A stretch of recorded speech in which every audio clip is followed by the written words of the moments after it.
Read Charlottesville analysis 15 August 2017.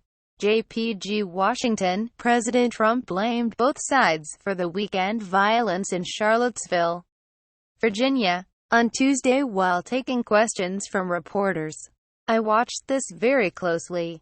Much more closely than you people watched it, and you have.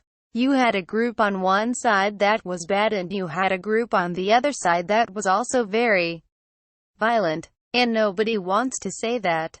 But I'll say it right now. You had a group on the other side that came charging in without a permit and they were very, very violent," Mr. Trump said. CBS News reporter Paula Reed was on the ground in Charlottesville during the demonstrations and told anchor Anthony Mason that she has a different view of what happened. "Pretty much every white supremacist demonstrator they saw had some sort of weapon. Either a helmet, a shield, a firearm, a baton. As for the counter-protesters, I would say most of them were unarmed. Many of them were members of the clergy or they were students," Reed said on the CBS Evening News. Now, there were certainly some people who were there as counter-demonstrators who were there to cause trouble, but overwhelmingly, the counter-protesters were unarmed. She continued. Reed also noted that the counter-demonstrators were the only ones she saw providing medical aid to people who were hit with chemical agents. According to Reed, it was also clear that most of the objects being thrown into the crowd of counter-demonstrators were coming from the park containing Robert E. Lee statue, which the white supremacists had been holding throughout the day.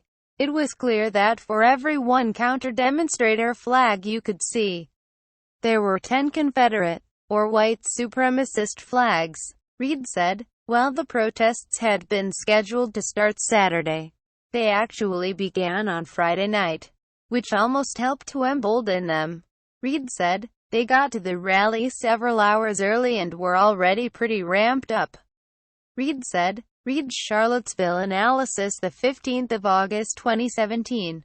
JPG also on the CBS Evening News. John Dickerson, CBS News chief Washington correspondent and anchor of Face the Nation, said he felt that Mr.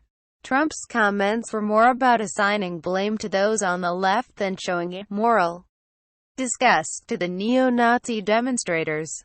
That, Dickerson said, repeated and made worse his moral failure from Saturday.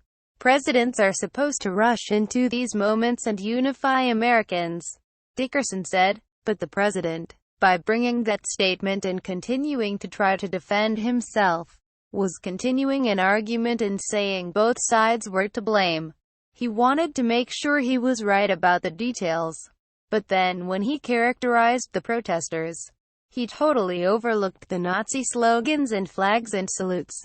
Moving forward, Dickerson said that Mr. Trump's comments will likely do him political harm. The president won office and was heralded by many of his supporters by speaking bluntly, by speak truths, by not bothering with the niceties. So his reluctance to do that here, to speak the essential truth about the neo-Nazi protesters who were chanting those Nazi slogans, that is a failing that he has now repeated twice, Dickerson said. Mr. Trump had a moment like this during the primaries that rattled Republican leaders, Dickerson said, and now Republican leaders will now have to distance themselves from the president. And the question is how they get back together again. Quote,